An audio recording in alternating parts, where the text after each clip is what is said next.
Hello friends, my name is Michael McCauley and you are listening to Biocast. What's our goal here? Understanding history one person at a time. If you're watching this right now, it means that you are viewing what was previously a Patreon exclusive video.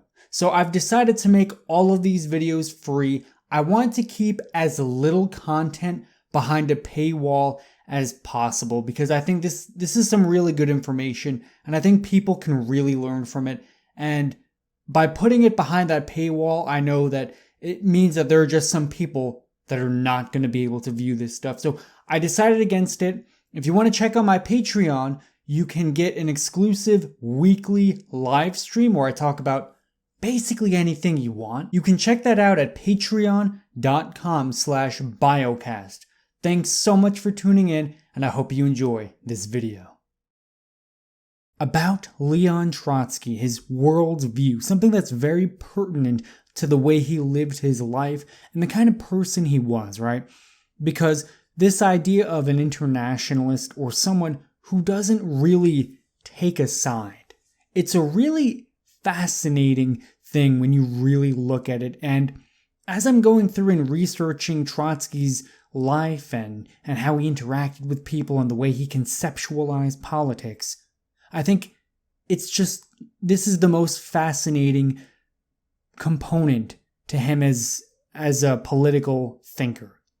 The idea that he doesn't really want people to divide themselves up along national or ethnic or cultural or religious lines. He wants people to be united, internationally, right? I mean, that's kind of the whole philosophy behind communism. And I think a lot of people say they are internationalists, but when it comes down to it, they're not. They will ultimately side with their home nation, with people that are close to them, or, whatever have you. When the going gets tough, it's really easy to be like, yeah, well, the whole communist utopia thing is nice, but, well, I'm a French citizen, and, if I don't fight for the French, well, I have nowhere to be. I can fight alongside the communists, but they're not necessarily going to be there for me, right? So, at least in the sense that they're, the whole conception of the internationalist, the globalist, or, whatever it is you want to call it. I know globalist is more of a, tinfoil hat term, right? We're not talking about the Rockefellers or whatever, whatever Alex Jones goes on about. But when it comes to this whole idea that, I'm a citizen of the world, I'm just like one of the many, or, it's really a strange idea. And I think it's only recently, right, with the whole communist worldview that it's become prevalent. Now, that's not to say it didn't exist before, right? I think it goes back to Diogenes, who said that he was a citizen of the world. Like, he didn't care, man. And that was the whole school of thought from the ancient Greek philosophers, the Cynics, and they simply believed that, you live virtuously and you just live virtuously, don't harm anyone, don't harm the world. Just be a citizen of the world, and anything outside of that does not matter. It's really interesting because, that was a kind of a small, obscure movement, right? Out of all the Greek philosophical schools of thought, the Cynics are probably one of the most ignored, but also they are very highly stigmatized because the modern word cynic or cynical, it kind of has an inherently negative connotation, right? If someone says, I'm cynical about this, it means that they have a negative perspective of it, right? I'm cynical that this doctor is going to be able to fix my disease. You think that doctor is probably going to kill you, right? And it's just interesting. Well, anyway, that's enough of that tangent. Getting back to Trotsky, though, there are just some things that I've noticed with his life story now, that he really has internalized the international, right? The idea that we are one people, humanity uniting. And in some ways, I almost admire him for that, right? I mean, there's something about it. Like, personally, I'm too cynical to really ever think that everyone is going to get together and hold hands and everyone's going to be okay. There's always going to be evil people. And those evil people, they're going to be here until the end of time. This is how many thousands of years into human existence, and they're still around. Not only are they still around, they're still ruling the world. And worst of all, let's say you take your internationalist, feel-good ideology, you put it into practice, well, you become the bad guys too. So there's a double whammy for you there. So there's this really just whole interesting discussion here. But one of the things that I find really interesting is that there were a lot of Jewish people, especially in Russia, who were particularly pro-communist. Now, the Nazis and the far right and all those types of people, they say that, well, this is proof that the Jews, they just want to ruin the world and bring about communism and this and that. And that's obviously not true. There is a reason that Jews were disproportionately represented in the communist ranks, right? So first and foremost, whatever country they belonged to, they probably didn't live there for that long. It was probably only their parents or grandparents who got assimilated into the local culture, right? If they were living in Russia, they probably spoke Yiddish.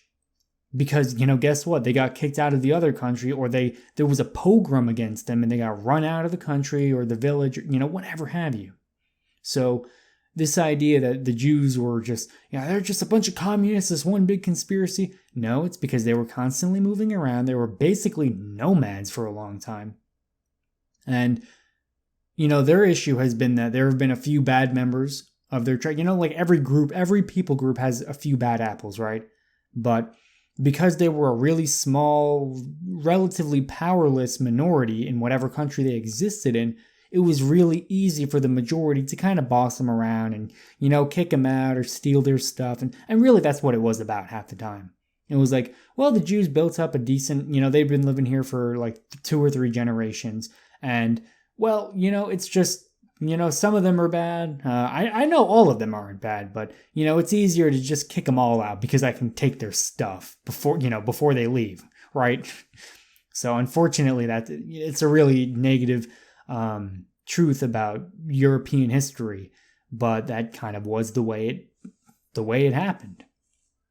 But it's particularly interesting because Leon Trotsky was raised in a Jewish home. Now, a lot of people know that he was Jewish, but he wasn't Jewish, right? He was ethnically Jewish, and his, maybe a few generations back, his family did care about the Jewish traditions and the Torah and, that kind of stuff. But by the time Trotsky was being raised, like, his family was kind of like whatever about it. They didn't really care all that much. They were secular Jews. And unfortunately, those are the kind of people that oftentimes get lumped in with the whatever negative Jewish stereotype that exists, right? Whether it's, the banker or, the politician that, stabs our people in the back, right? That was something that was prevalent in Germany after World War I. So, but the interesting thing, so Leon Trotsky's Jewish. And within the communist ranks in Russia, there was a Jewish group, right? Like, there was a Jewish organization. And they primarily spoke Yiddish and Hebrew, right? But otherwise, other than speaking a different language, they were pretty much like, front and back communists. They were for the movement. And understandably, a lot of people were, not just Jews. There was a lot of people in Russia that were communists. And, we can discuss those reasons another time. But Trotsky denounced this Jewish group. He didn't think that they were worthy Marxists. He didn't think that they were good enough. He said, get the hell out of here with your nationalism, your religious nationalism, your pro-Judaism propaganda. Get out of here with that, man. So it's just kind of interesting because, you would think someone with a Jewish background would be a little bit more sympathetic, would be a little bit more understanding, right? People don't want to see their own culture die. The Jews are no different. They don't want to see their own language, their own culture, their own people die out. So they just wanted to promote it. But I mean, otherwise they were, they thought of themselves as Marxists. Not for Trotsky, though. Didn't like him. He denounced him. And it's just interesting. It's just something I've noticed going through his life that, you can say a lot of things about Leon Trotsky, but he at least stuck to his guns. He stuck to his beliefs. I don't think there was a disingenuous action he ever did. I think he was always 100% authentic because he just didn't give a shit, man. He was like, you know what? I am going to live by these morals, this way of life. This is what I'm going to do. And that's what he did, man. So at least on that token, I can kind of appreciate him. At least if for nothing else, the formidable way he carried himself. Because that is something I think that can be praised, right? We can praise that and still acknowledge that he was responsible for a lot of bad. I know sometimes doing these Biocast episodes, it puts me in such a weird position because I'm like, well, I'm saying a lot of good stuff about Joseph Stalin or Hitler or Trotsky, and I don't want people to think I'm some kind of sympathizer. I always have to have this disclaimer that, right? Hopefully none of you guys think that I'm some kind of sympathizer on this, that, or whatever else. I try to keep my own personal politics out of it, and hopefully I do a decent enough job. Hopefully. Now, there was another really big issue in Russia during the time, and that was particularly the ethno-nationalism that was taking hold in Europe, because it was really prevalent in France. Right, so you can be basically an ethno-nationalist. We're all French. The French, the French language, way of life, the French people. There are many different subgroups, but you put something like the French, and it's like, you have an idea that a lot of people can get behind. Now, this ethnic nationalism was determining borders of countries. I mean, There was, Poland was part of the Russian Empire. They had been pushing for their own nation state for a long, long time. And it was really sad because you got this people group. I mean, tens of millions of people. And for a long time, they had their own language. They had their own culture, their own distinct group of people. Didn't have their own country because the politics at the time just didn't permit them to have it. And it was kind of sad. And it took the tragedy of World War II for them to finally, I mean, and it's only now with the collapse of the Soviet Union that we can even say now that they are, truly the Polish people have their own state and they can control their own state on their own. Because, so they were occupied, so they got invaded by Germany. And then, World War II happened. Then they're controlled by the Soviet Union. And then they lived under the horrors of communism for like 100 years. And then only now with the collapse of the Soviet Union are they really able to kind of push forward a little bit. But, this is another thing that Trotsky was really against. He hated ethno-nationalism in every sense of the word. He believed, the one human race, right? There is no such thing as race. We're all just one.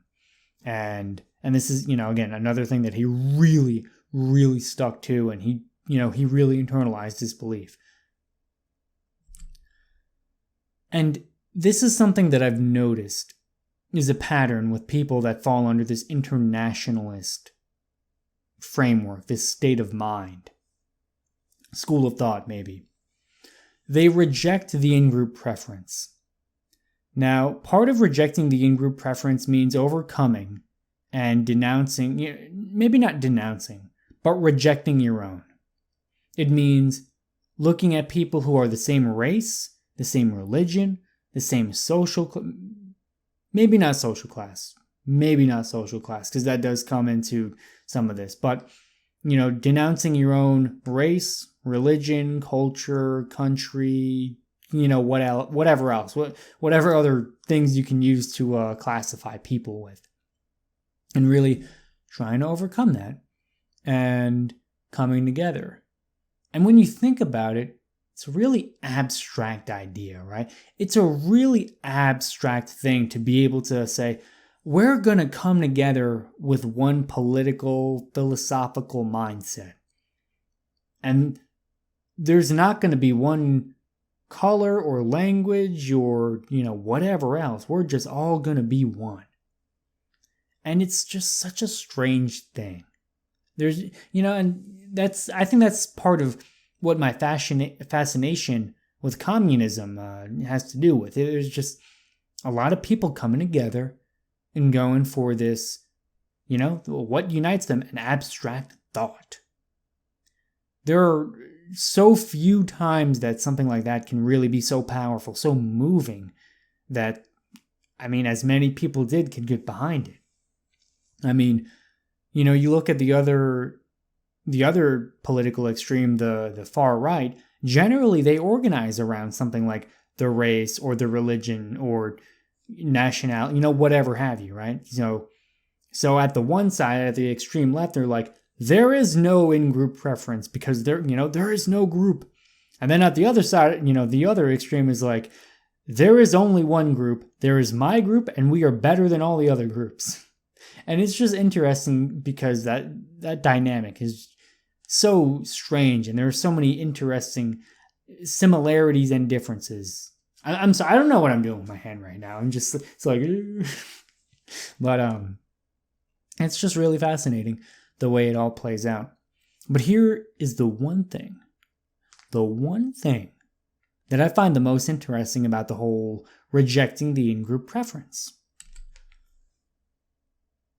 It's a conundrum because you kind of, you do have an in-group preference. You have an in-group preference to other internationalists, to other communists. It's really strange because it's an ideology that's supposed to be based on overcoming this whole, primitive classifications of people. We're overcoming that old way of thinking, right? We're not going to, divide ourselves by race because that's a primitive way of doing things. We're going to come away from that. We're going to go higher up. We're going to reject this in-group preference nonsense. But, if you look at the communists, they were very much, they were comrades. Think about a more endearing word. Communists defended each other. They fought side by side. Now, of course, you got some examples where they did betray each other and, look at Joseph Stalin. He killed, all the people that helped create the Soviet Union. He killed a lot of them, including Leon Trotsky. And it's actually really sad when you see the people that take it to its logical extreme. Because I think Stalin, you can make the case that he is one of those people that took communism to its logical extreme.